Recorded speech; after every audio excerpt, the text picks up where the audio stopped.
Você é uma pessoa de sucesso? Como é que você mede o seu sucesso? Como é que você avalia a tua vida? Muitas vezes a gente mede o nosso sucesso na vida por apenas duas métricas: poder e dinheiro. Isso é o que a humanidade tem feito. Em 2014, a Arianna Huffington, ela aborda esse tema num livro chamado Thrive, que é florescer. Quando ela chegou no topo da carreira dela, no momento de maior sucesso, mas ela também chegou no limite do corpo dela e da alma dela. A Arianna Huffington, ela nasceu na Grécia em 1940, ela é filha de um jornalista. E ela foi estudar lá em Cambridge, onde ela se tornou presidente da Cambridge Union, que é uma sociedade de debates e que acabou revelando grandes líderes e pensadores. Em 2005, ela fundou, com 65 anos, o Huffington Post, que revolucionou o jornalismo digital. O site cresceu muito e foi vendido para a UOL por mais de 300 milhões de dólares. E em 2007, no auge do sucesso dela, ela simplesmente desmaiou por exaustão. No escritório dela, bateu a cabeça, sangrou, teve que ir para o hospital. Por quê? Porque ela estava no limite dela. A partir desse evento, ela começou a se dedicar a estudar a ciência do sono, a ciência do bem-estar, da produtividade, da resiliência. E aí, em 2014, ela publicou esse livro Thrive, que defende que o dinheiro não é suficiente para medir seu sucesso, o poder não é suficiente. E aí ela fundou a Thrive Global, que é uma empresa focada em equilíbrio, saúde e alta performance sustentável, ajudando líderes do mundo todo a combater o burnout. Então veja, o fracasso dela e o colapso dela foram esse ponto de virada. Nesse livro Thrive, a ideia é de que a vida verdadeira ela não é sobre sobreviver, não é sobre conquistar, é sobre florescer, é sobre a pausa. O nosso conhecimento, a nossa evolução, o nosso despertar, eles precisam de reflexão para acontecer. Às vezes até de um gatilho, de um fundo do poço, de eu não estou mais dando conta, chega, alguma coisa tem que mudar. E essa história às vezes acontece com cada um de nós. E a história dela é uma ilustração perfeita. E o que eu quero falar com vocês hoje são esses 4 pilares que ela aborda nesse livro, à luz da palavra de Deus, de uma vida que floresce. E a partir dos conceitos desse livro, a gente tem há mais de 2000 anos, insistentemente, esses conceitos abordados nas escrituras sagradas. A gente tem o well-being, que é o seu bem-estar. A gente tem o wisdom, que é a sabedoria, wonder, que é o encantamento, e given, a generosidade e doação. São as abordagens dela nesse livro e é sobre o que a gente vai falar. Porque Deus já nos ensinou esses pilares para florescer e já nos mostrou que sem equilíbrio não vai ter vida plena. A Bíblia nos ensina o tempo todo sobre a verdadeira plenitude. Lá em Efésios 3,19, e conhecer o amor de Cristo, que excede todo conhecimento, para que vocês sejam cheios de toda plenitude de Deus. Olha que incrível, que coisa mais maravilhosa. Esses 4 pilares são o fundamento e começa pelo seu bem-estar, que é sua responsabilidade. A ciência ela é clara. Quando a gente negligencia sono, alimentação adequada, quando a gente negligencia exercício, movimento, quando a gente negligencia momentos de silêncio, o nosso corpo ele colapsa. Quando a gente não bebe água suficiente, quando a gente não faz pausa, quando a gente enche de café o nosso dia, cada meia hora tem que tomar um café porque a energia está lá embaixo, você precisa da cafeína para desempenhar, daí vem o litrão de café. A gente vai gerando o que no nosso corpo? Estresse crônico, que vai aumentando a inflamação global, vai corroendo a nossa imunidade, vai acelerando o envelhecimento e vai tornando o nosso corpo vulnerável a doenças físicas e mentais.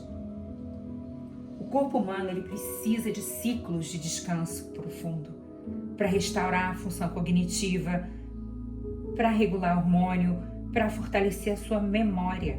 Uma noite de sono mal dormida afeta a tua imunidade, afeta a tua capacidade de tomar decisão.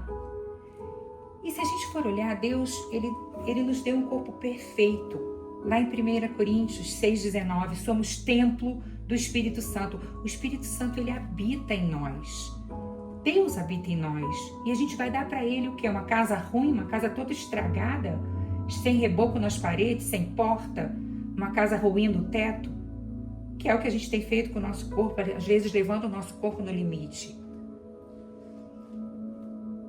As doenças, elas são resultado das más decisões que a gente toma. Eu vejo isso todo dia no meu consultório. As doenças são resultado de negligência com a saúde, de negligência com o seu bem-estar. E aí eu sempre tenho uma frase para os meus pacientes que eles ficam me olhando meio incrédulos, porque é tão simples. Doença é resultado da falta de saúde. Óbvio, né? Mas se você não cuidar da saúde, o resultado vai ser a doença. A medicina não é cuidar da doença. A medicina ela tem que focar em cuidar e promover saúde para que não exista, para que não aconteça a doença. A doença é quando deu tudo errado. Lá em 3 João 1:2, Deus, ele nos diz: amado, desejo que você vá bem em todas as coisas e tenha saúde, assim como bem vai a sua alma. Que pai carinhoso para um filho amado que você é. Bem-estar não é luxo, não é capricho. Bem-estar é fundamental para o seu espírito e se inicia no teu corpo. Deus estabeleceu um ritmo para a vida: trabalho, descanso e contemplação. Ignorar esse ritmo é se afastar de Deus. O bem-estar é alicerce, bem-estar é fundamento. Sem bem-estar, a gente não vai conseguir sustentar nenhum dos outros pilares que a gente vai conversar aqui. Esse é só o primeiro, mas ele fica na base. E eu quero que você preste atenção nele. O segundo pilar, eu vou abordar falando sobre a informação. Porque hoje, a gente tem dados em excesso e uma falta absurda de entendimento.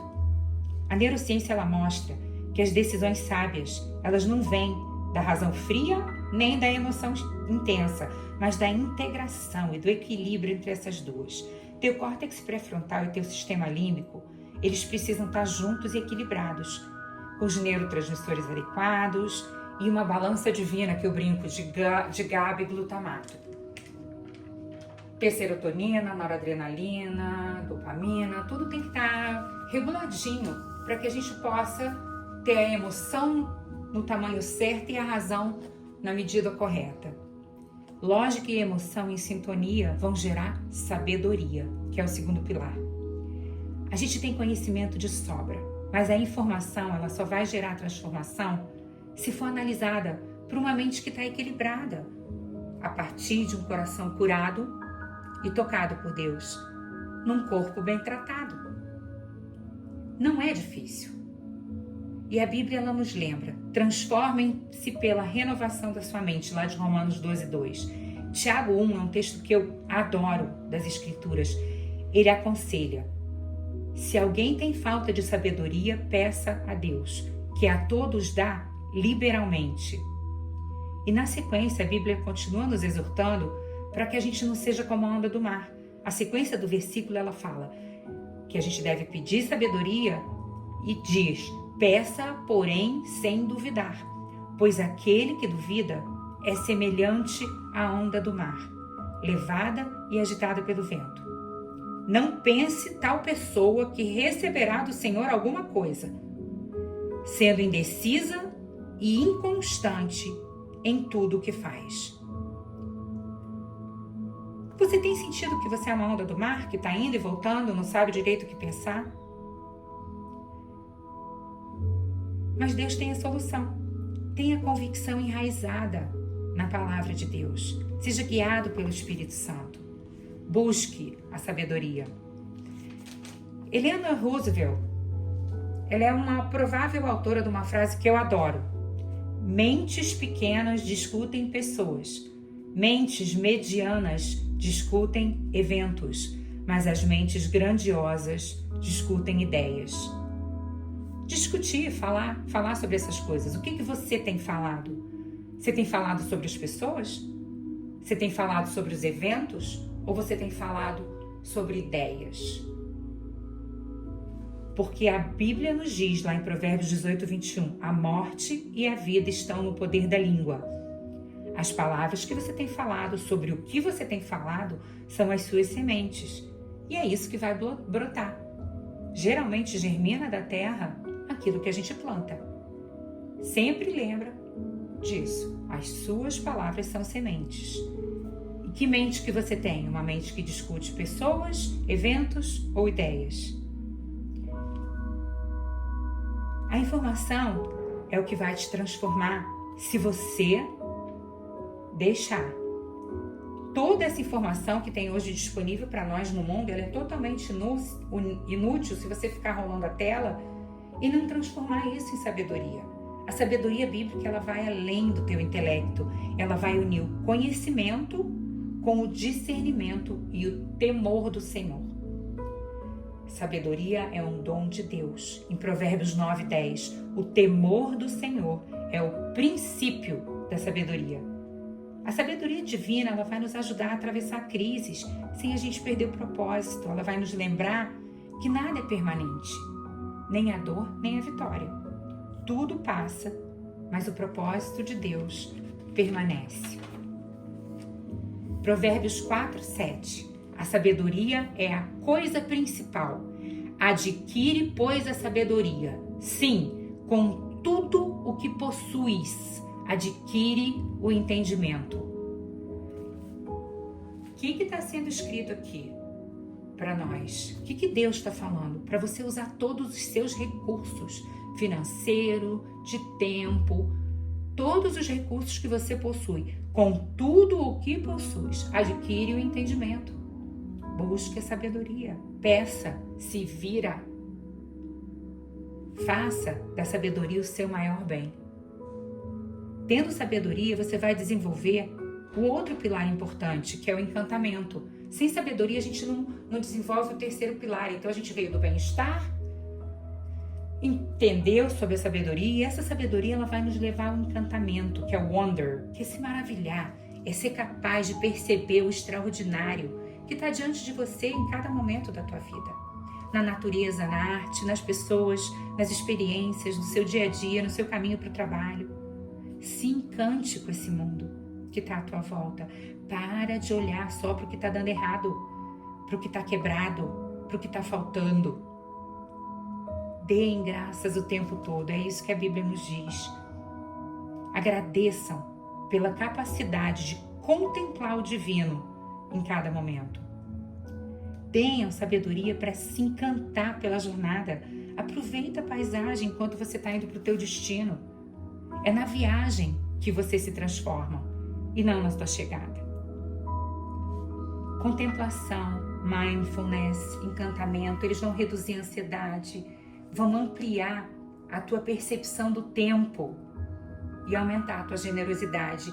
Eu achei isso tão importante porque nós temos essa percepção do tempo que está totalmente equivocada. Parece que não dá tempo de nada nunca, a gente está correndo, está atrasada. Por quê? Porque a gente perdeu essa capacidade de contemplação. E é a contemplação que faz com que a gente amplie a nossa percepção do tempo. Então treine o teu olhar, a tua percepção, o teu pensamento para aquilo que é bom.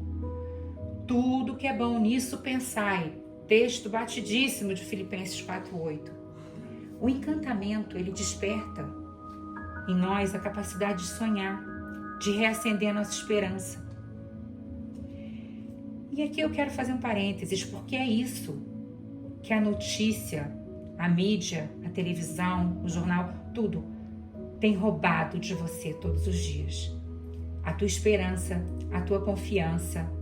A mídia, ela mostra para você um mundo quebrado, crimes hediondos, notícias desanimadoras, vieses, polarizações. Cria bolhas de descontentamento. Você já parou para pensar nisso? Você tem vivido em bolhas de descontentamento. Então você precisa ter uma atitude para se conectar com o bem, com gratidão, com as maravilhas do mundo e com a bondade das pessoas. Porque se você deixar a informação que está ao seu redor tomar conta de você, o que você vai perder é a esperança. Lá em 2 Coríntios 4,16, por isso não desanimamos, embora exteriormente estejamos a nos desgastar. Interiormente estamos sendo renovados dia após dia. E Deus tem nos renovado. Se você der oportunidade para Ele te renova, mas você tem que dar um break nesse teu contato com esse mundo externo e o tipo de notícia que você está acessando. Porque senão você vai achar que o ser humano é um lixo. E o ser humano não é um lixo, o ser humano é a criação divina de Deus. Ele é a imagem do Criador. O mundo está quebrado. E a gente precisa entender e olhar com compaixão. A gente precisa voltar a se maravilhar com o que está à nossa volta, para que a gente possa se tornar mais humano, mais compassivo, ajustar o foco. O bem, ele existe.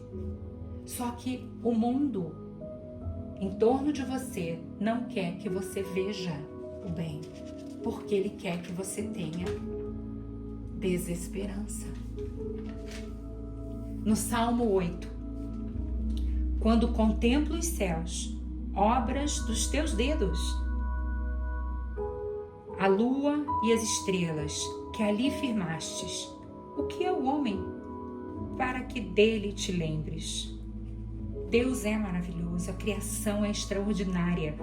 Encantamento é a adoração a Deus, é redescobrir essa beleza, esse mistério da criação, do mundo, tudo que está à nossa volta, que é lindo. A natureza é linda, o seu corpo é maravilhoso, é um mistério como que funciona tudo. E a gente estraga. É abrir os olhos para a grandeza de Deus em cada detalhe. Permitir que Deus reacenda a chama da tua alma para você se cuidar melhor, para você ter sabedoria e para você conseguir contemplar as obras dele. E isso vai nos levar inevitavelmente para o quarto pilar, que é a generosidade. Fruto da gratidão de um coração que enxerga o bem. Fruto de um coração sensível ao amor de Deus e que transborda e doa. Aquilo que você tem dentro de você é o que sai, é o que vai transbordar. Doar transforma seu cérebro, aumenta a serotonina, a dopamina, a ocitocina, mais do que receber. Servir é a consequência de todos esses outros pilares que a gente conversou. Servir diminui a depressão, aumenta a longevidade, a qualidade de vida.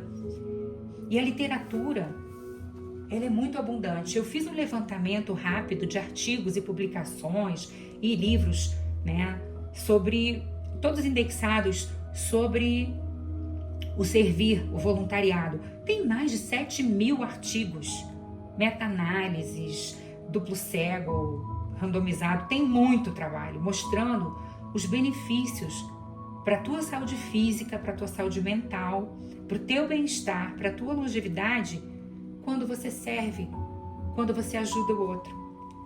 Servir é dar à tua vida significado. O verdadeiro significado da vida não está no acúmulo, mas está em oferecer. Quando a gente serve, a gente encontra propósito. E no propósito, a gente descobre a plenitude. Cada pessoa tem um chamado único, tão singular quanto a impressão digital. Quando a gente descobre o que a gente ama fazer, porque esse é o nosso dom, aquilo que você ama fazer, aquilo que você realmente tem prazer em fazer, você vai transbordar. Esse copo vai transbordar em serviço, em propósito e em significado para o mundo. Lá em Atos 20:35, mais bem-aventurada coisa é dar do que receber. A generosidade, ela fecha o ciclo desses 4 pilares.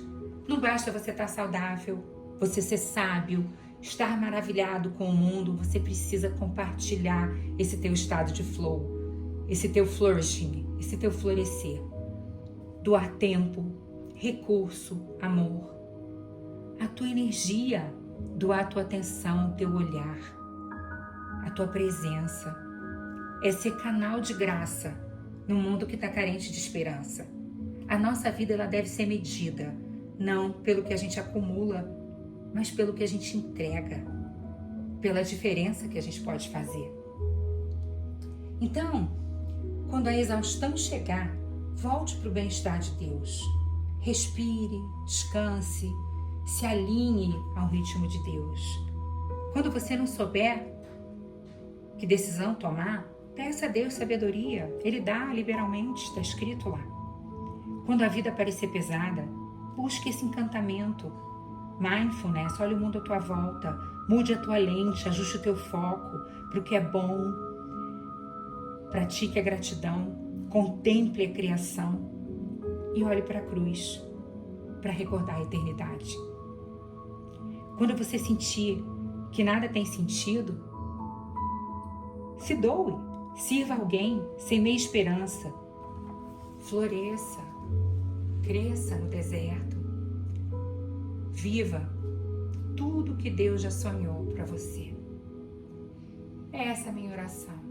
Que você floresça, que você entenda que você veio para esse mundo com um propósito para manifestar a glória de Deus.